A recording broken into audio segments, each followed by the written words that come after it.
Hello សួស្តីអ្នកគ្នាបើត្រឡប់មកជួបខ្ញុំសាដូសាជាថ្មីទៀតហើយបាទដូចជាខានចេញវីដេអូយូរហើយថ្ងៃនេះខ្ញុំម៉ូតហើយគ្នាលេងខ្ញុំមកប្រាប់អ្នកគ្នារបៀបសេធីងវិញចូលក្បាលស្មូតវាចូល50ដែរអ្នកគ្នាមកលេងតាមមកបានមិននឹងចូលសូមបងអ្នកគ្នាជួយ subscribe ជួយដែលមានអ្នកមួយផងតោះចូលវីដេអូតោះជាហ៊ានទីបងយើងចូលទៅកន្លែង setting មកតោះមកយើងជួយអាកន្លែងរូបមនុស្សឈរហ្នឹងមកចុចវាមួយមកយើងរូបនេះពីចុចពាក្យថុចមួយមកហើយយើងជួយឲ្យលើ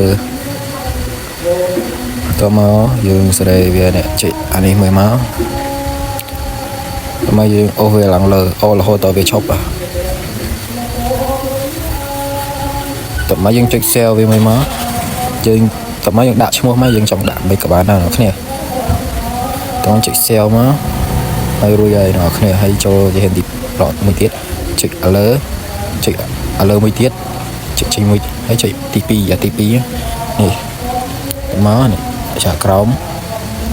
មកយើងរកពាក្យដែលយើងសេមិញមកនេះ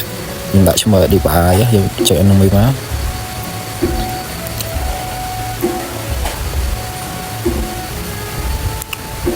ដល់ប៉ុណ្ណឹងរួចអស់គ្នាមកចូលអាទី2ម្ដងអ្នកគ្នាបាទ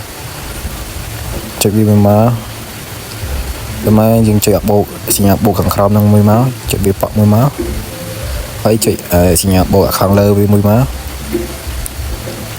មករកពាក្យរូបកុំព្យូទ័រនោះខ្ញុំដាក់ឃើញមានអ្នកគ្នាភាសាខ្ញុំធ្វើឲ្យម្ដងទៅវាអត់មានចឹងខ្ញុំទៅ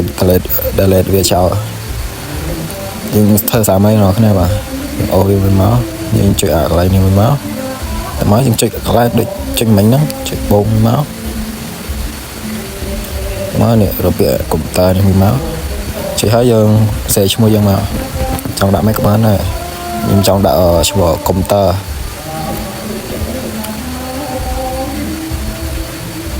ពេលនេះមកចុចតមកយើងចុចនិចមួយមកតមកចុចអាក្រោម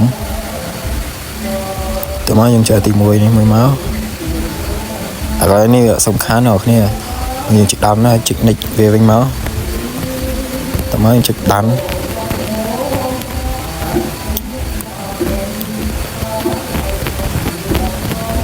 យើងចុចអាទី2មកយើងរកចុច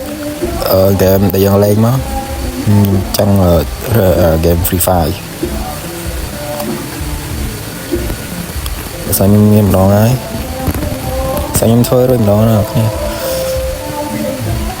បើសិនមានការរំខានពីសម្លេងអ្នកជិតខាងសូមអភ័យទោសផងបាទតើមកយើងរួចហើយអ្នកគ្នាបាទយើងបានហើយ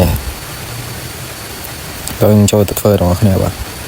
តើមកយើងចុចអាកន្លែងនេះហើយចុច film វិញមក